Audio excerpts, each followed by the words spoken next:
jin yang jahat kepada umat manusia. Sampai Imam Ibnu Qayyim Al-Jauziyah rahimani wa rahimakumullah memberikan penjelasan, ikhwafillah, apa hikmahnya mengapa Allah menjadikan jin itu mampu menguasai manusia sehingga hadirnya penyakit, hadirnya wabah ini karena penguasaan jin. Kata Imam Ibnu Qayyim Al-Jauziyah, jin yang muslim beriman kepada Allah, maka mereka itu adalah ikhwanuna, saudara-saudara kita. Tapi bagi jin yang kufur kepada Allah, maka itulah musuh-musuh kita.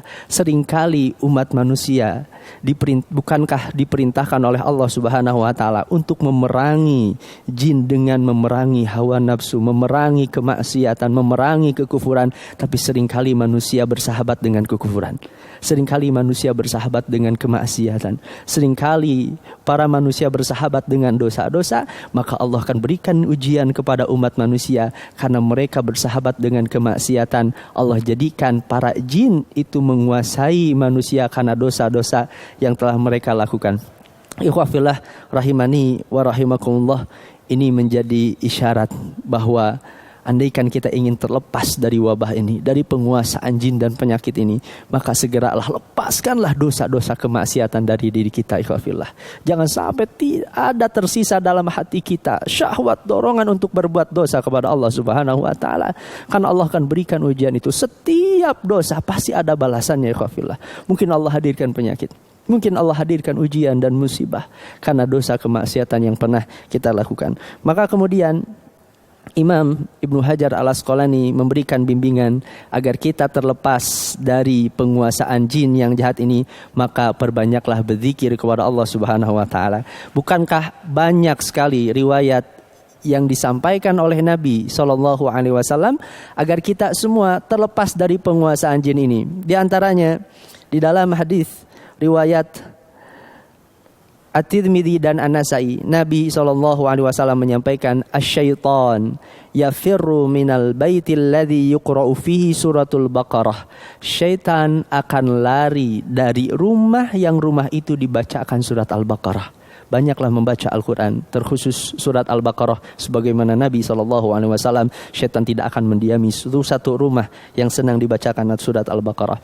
Atau ada lebih khusus lagi, ikhwafillah, dalam riwayat lain, jin yang jahat ini berkata langsung kepada Abu Hurairah, seorang sahabat radhiyallahu an. Satu hadis yang panjang di dalam hadis riwayat Al-Bukhari. Singkat kata, jin yang jahat ini memberikan penjelasan kepada Abu Hurairah, "Idza awaita ila firashik," apabila engkau hendak tidur di atas ranjangmu, faqra ayatal kursi, bacalah ayat kursi.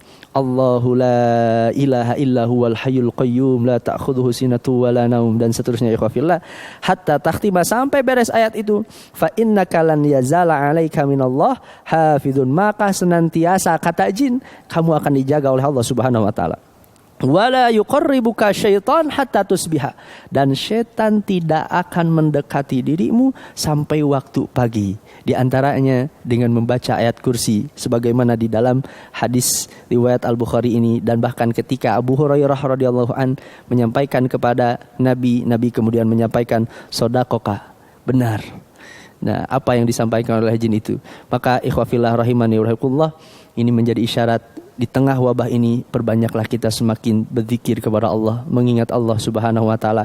Banyak-banyaklah kita semakin mengingat kepada Allah di waktu pagi, di waktu petang, ketika kita hendak tidur, ketika kita bangun, wali agar penguasaan jin ini hilang dari kita. Wallahu a'lam bishawab. Assalamualaikum warahmatullahi wabarakatuh.